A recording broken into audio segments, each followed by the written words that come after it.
Hello everyone, welcome back to my channel. So this time, let us try to focus on discussing anti-differentiation by substitution. But of course, before I'm going to start with the discussion, request, ako sa ning i-grant ilang request, a shout out to my students from South Poblacion NHS Math and Science School, especially grade 11 Newton. This is for you, Char. So, wala kayo utang ha. Shout out to all my students from Math and Science School. So, we have here, how are we going to anti-differentiate trigonometric functions or even basic polynomial functions by substitution? So, let's have this example. Evaluate the antiderivative of x over square root of x squared minus 1 dx.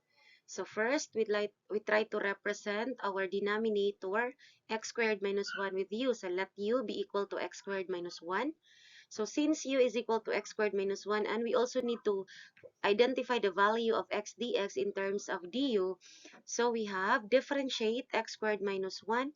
So the du over dx is equal to 2x. Now, how did we get 2x? So just have a slight review. 2x is the derivative of x squared minus 1. Remember, one of the rules of integration, the exponent going down, and then subtract it with 1. So going down ang 2, so that makes it 2 times x. So 2 minus 1, that gives you 1. And take note, if the exponent of the variable is 1, you don't need to write 1. So, since we need to get the value of x dx, we need to uh, evaluate this first. So that is cross multiply. Then we have du is equal to 2x dx. But since in the original expression, it's only x dx, so we need to eliminate 2. And that is by dividing 2 both sides of the equation. So 2 will be cancelled. What remains now is the x dx, which is the expression that we are looking for, which means x dx is equal to 1/2 du. Now that we have all the representations or substitutions needed to proceed to the next process, we can now do the substitution.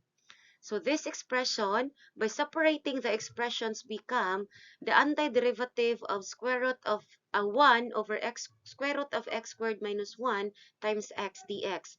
So to check if sakto atong pagbungkag, 1 times x, that gives you x, and of course the denominator. Next is, since x squared minus 1 is equal to u, meaning this expression now is equal to the antiderivative of 1 over square root of u times 1/2 du. Now, where did we get 1/2 du? So here, x squared minus 1, we represent it with u, and x dx, we represent it with 1/2 du. Then, continue with the process. Let the constant 1/2 be out of the integral notation. So 1/2 times the antiderivative of u exponent negative 1/2. Now, how did I get u exponent negative 1/2? Remember, 1 over square root of u is equal to 1 over u exponent 1/2. And since we want it to be in the numerator, so in bringing that up in the numerator, the exponent now becomes negative. So, u exponent or 1 over u exponent 1/2 becomes u exponent negative 1/2. So, that's the reason of this expression. So, this is now equal to 1/2 times u exponent 1/2 over 1/2. Now, how did I get u exponent 1/2 over 1/2? In the integration process, the numerator or the exponent plus 1 over the denominator, or whatever is the result in the exponent here, becomes our denominator. So negative 1/2 plus 1 is equal to 1/2. How did we get 1/2? Actually, any fraction or whole number, pwede siya gamitin like this. The denominator 2, multiply it to the whole number, that is 2, minus the numerator, that is 1. So that makes it 1/2, and then copy the denominator. Minus siya kaya the sign of the fraction is negative. But if the sign of the fraction is positive, then you're going to add also. So, since 1/2 times the quantity of u exponent 1/2 over 1/2, the fraction 1/2 can be eliminated. So, what remains is u exponent 1/2 plus c. And u exponent 1/2 is equal to square root of u plus c. So to write the final answer, we need to substitute again the original expression. Now, since u is equal to x squared minus 1, meaning our final answer is square root of x squared minus 1 plus c. So I hope I make it clear with you. So next is we have, what if the expression has something to do with uh, so let us now have an example dealing with substitution or anti-differentiation by substitution, and at the same time, we are using or making use of trigonometric functions. So we have here, evaluate the antiderivative of 2 plus cosine x over 3 over sine x over 3 dx. Now, in this kind of expression, we are not going to let or represent u with a trigonometric function. But instead, we are only going to focus on its reference angle. This one, x over 3. Meaning, we let u be equal to x over 3. Now, since u is equal to x over 3, we will try to differentiate or find the derivative. And the derivative of x over 3 is equal to 1/3. For those who don't have any idea on how to get the derivative of a function, that would be x over 3 is just equal to 1/3 x. And take note, on the rules of differentiation, the derivative of a linear function is just the constant of the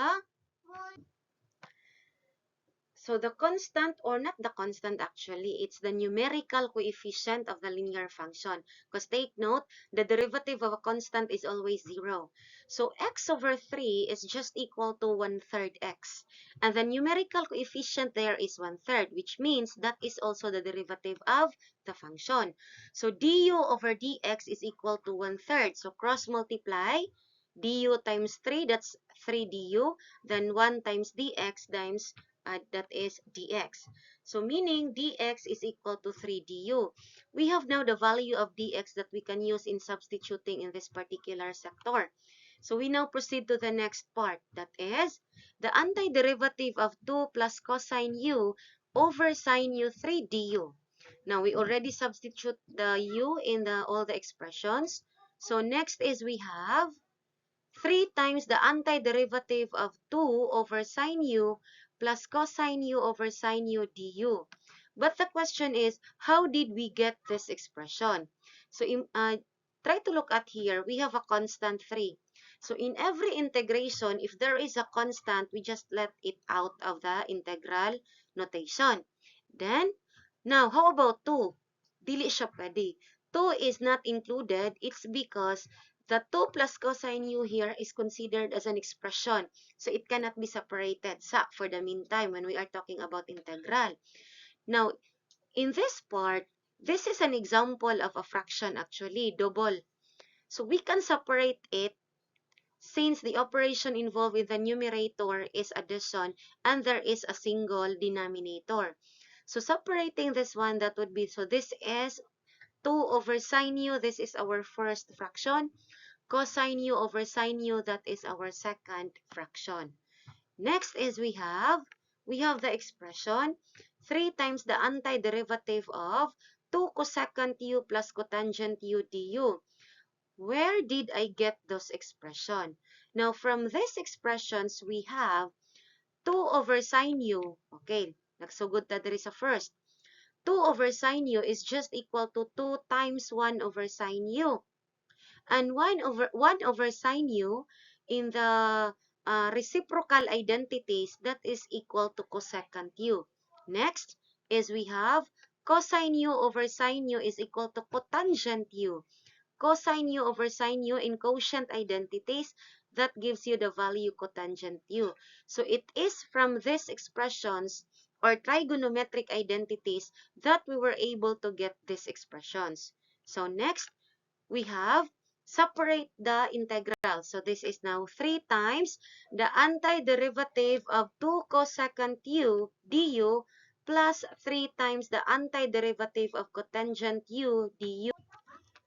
Now, from that expression, we can now do the anti-differentiation. Now, remember, one of the table of integrals, we have this one.